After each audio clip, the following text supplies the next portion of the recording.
太ももがすごいギューってなるわけ。一番初めに思ったのが、ひもパンですね。ひもパン。皆さんこんにちは。現代のもののけ姫ことまこです。なんかちょっと顔が疲れてんだけど、今日はおパンツのお話をしていきたいと思います。おパンティですね。まあただのおパンツ紹介っていうことではないんですけど、私普段普通のね綿のボクサーパンツ型が一番よく使ってたりするんです。なぜかっていうと、やっぱりこの排泄障害なってからはいつそのパンツがダメになるかわからないというか、そのまま便を漏らして捨てることもたまにあったから、そんないいパンツとかおしゃれな可愛いパンツっていうのも履かなくなってたの。で、あとはこう尿取りパッドね、このサイズの尿取りパッドをつけるから、こう普通のローライズというか今まで履いてるようなやつだとどうしてもちっちゃくてパンツがちっちゃくて、こう尿取りパッドがはみ出ちゃっていまいちこうフィットしないっていうことがあったのだから、普通の綿のボクサーパンツを履いてたんだけど、また最近っていうかこう結構前からやっぱ体が硬くなってきて、太ももがすごいギューってなるわけ。足を伸ばした時でもそうだし、トイレ入った時なんかよりもうお股というか股が開かなすぎて、パンツを下ろすことも下げることもすっごい大変なわけですよ。なんかそれでなんかもっといい方法ないかなと。例えばじゃあ尿取りパッド交換するにしてもだし、尿取りパッド交換しなくても普通に自己導入する時になんかもっといい方法ないかななんて思った時、パンツをなんかもうちょっと変えてみようというか、なんかいいパンツないかなって思って、やっぱ一番初めに思ったのがひもパンですね。ひもパン。はい。でもひもパンも結構ローライズというか、やっぱりこう小さめのやつが多いし、ここの玉結びしてる部分とかがズボンに当たって、なんかそこがちょっと痛くなったり痒くなったりみたいなところが要は感覚があった時、まだ怪我する前にひもパン履いててもなんかこう腰の部分が痛かったりしてたの。でもやっぱりひもパンにすることによって、今回これレースだけど、これすることによってちょっときつさっていうのも軽減できんのかなって思ったし、浅めじゃなく結構深めのタイプのひもパンを見つけたので、今回これをちょっと試しに買ってみました。で、深めにすることによってちゃんとこの尿取りパッドをつけようってなっても、こういう風にある程度収まりがある程度効くし、本当はさ、でもこれ間違ったのが、綿が欲しかったの。ナイロンがダメな理由が、この私がつけてるこの尿取りパッドのここのさ、粘着面っていうか引っかかり面がすごいナイロンと相性悪くて、もうほつれちゃうんですよ、ナイロンの。見えないな、ナイロンが。だから綿の方がパンツがボロボロにならないので、綿が良かったなって思ったんですけど、なんかじゃあもし、おトイレしますってなったら、ズボン脱ぐじゃん。ズボン脱いだ後、パンツはだからここだけ紐を取ってあげると、手を入れる空間がこう緩むわけですよ。緩むから、これでこうちょっとパンツとパッドをちょっと横にずらして、あとはカテーテル入れてしまえばできるなっていうのが一つと、もしパッドを変えるにしても、ここが外れることによってやっぱり空間が広くなるから、手突っ込んで手入れやすくなるっていうのがありました。ただちょっと紐がこう遊んじゃうので、両手こう離して結ぶの大変っていうことはあるかもしれない。ただやっぱりでもパンツとしてはおしゃれで可愛いので、こういう感じで紐パンを使うのもありなんじゃないかなって思いました。一番初めにね、履く時も別に片方だけ取って、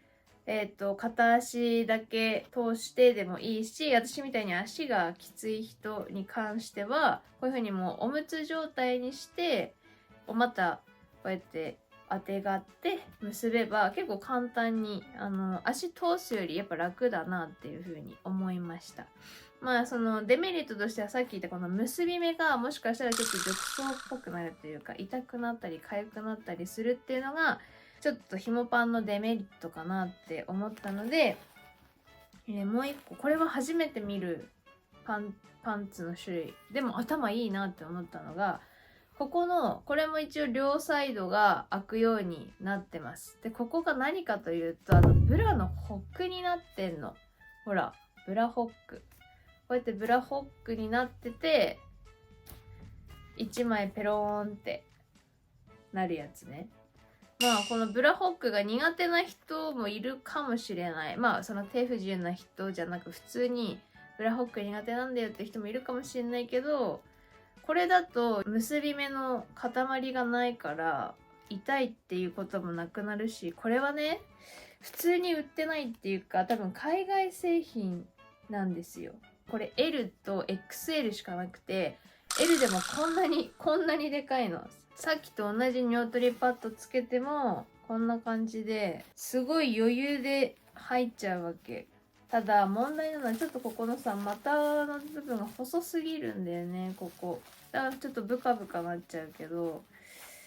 こんな感じ。まあ私はさ、大きめの尿取りパッドを使ってんの。まあなぜかというと、このタイプを使ってる理由としては、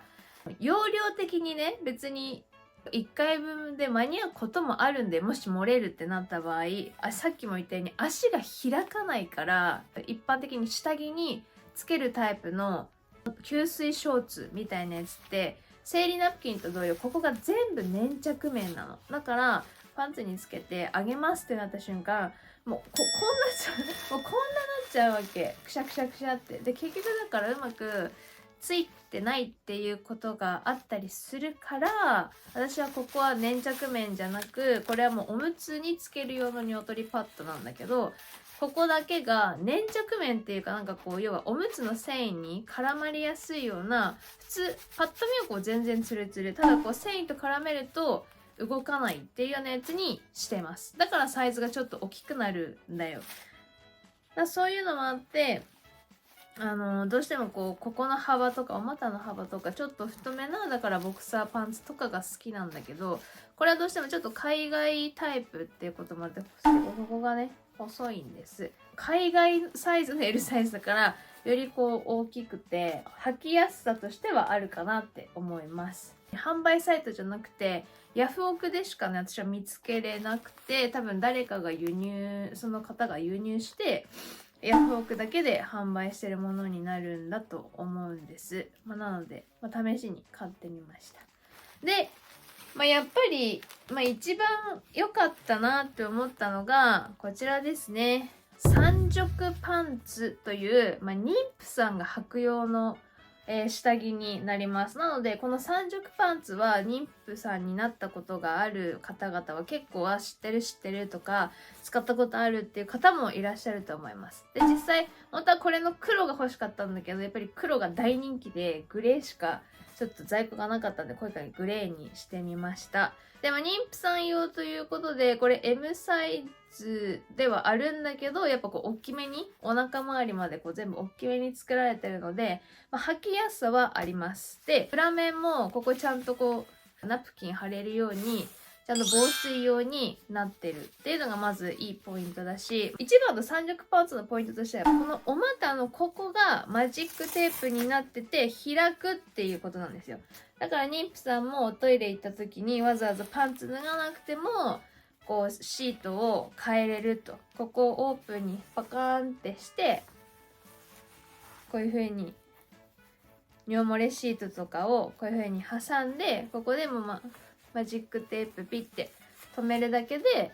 ナプキン交換できますよっていうやつが三色ショーツになります。よくあるタイプが、要はこのお股だけ交換のやつが、よくあるやつなの。ペロンって。ただ、もう一個、このタイプのいいところは、ここがわかるように、サイドここが片方だけ開きます。だから、これも同様に足を通さなくても、まず腰に先にこれ巻いて、で、後でからお股のここのマジックテープピーって上げてくれば、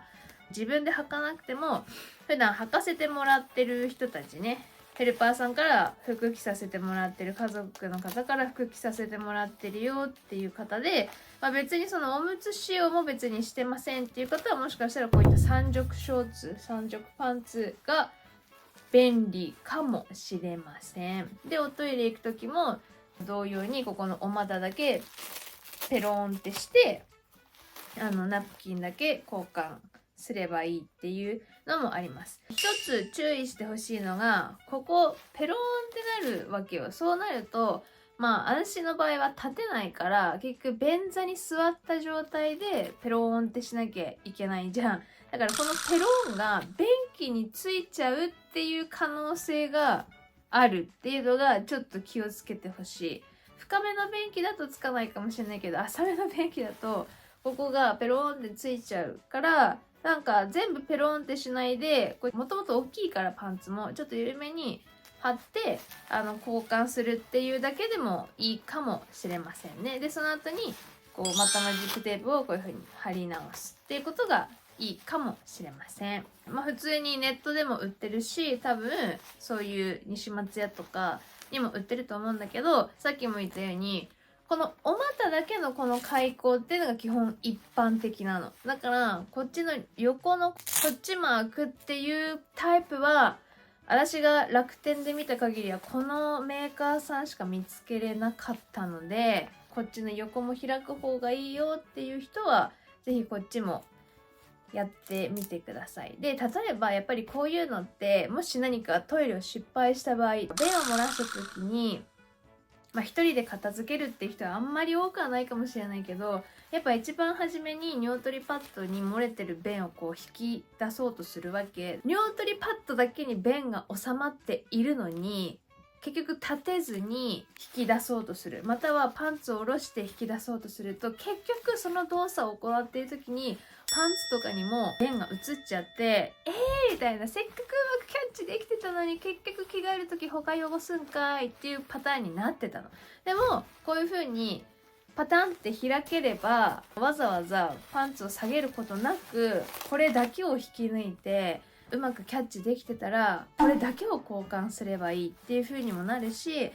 下着だけはちょっと汚れてた、でもズボンは汚れてない、だからパンツ交換すればいい、パンツと尿取りパッドだけ交換すればいいっていう時もやっぱりあります。そんな時にパンツも脱いでズボンも脱いで靴も脱がないとズボンも脱げないっていうパターンがあったりするわけよ。手間がたくさんかかるわけ。ただ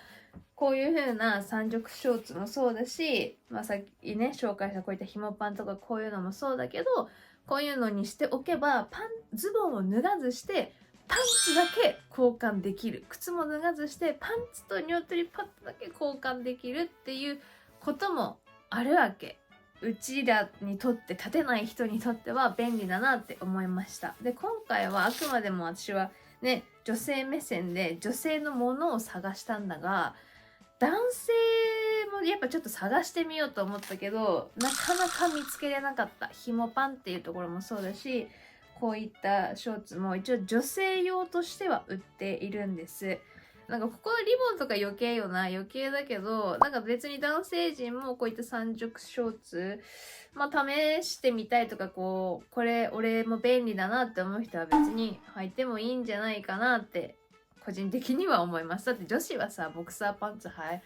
の型がもう出てさ、ボクサーパンツ OK で、男子がこういうブリーフ型っちゃブリーフ型だけど、これ履いちゃダメっていうこともないと思うので、皆さんが過ごしやすいこの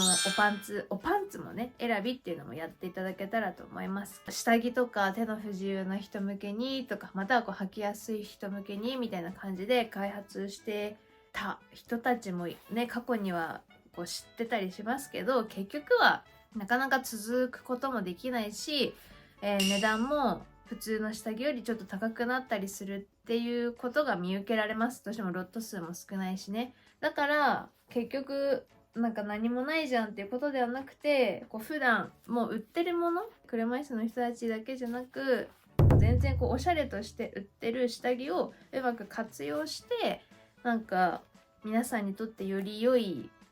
下着生活を送っていただけたらいいんじゃないかなと思ってご紹介させていただきました。はい、ということで今は普通のボクサーパンツも履くけど、なんかこういう下着も持っておくと何かの時に役立つなと思ったので、ぜひ試してみてください。はい、ということでこの動画が役に立ったなと思っていただけたのであれば、ぜひいいねボタンとあとはチャンネル登録をよろしくお願いします。では本日も最後までご視聴ありがとうございました。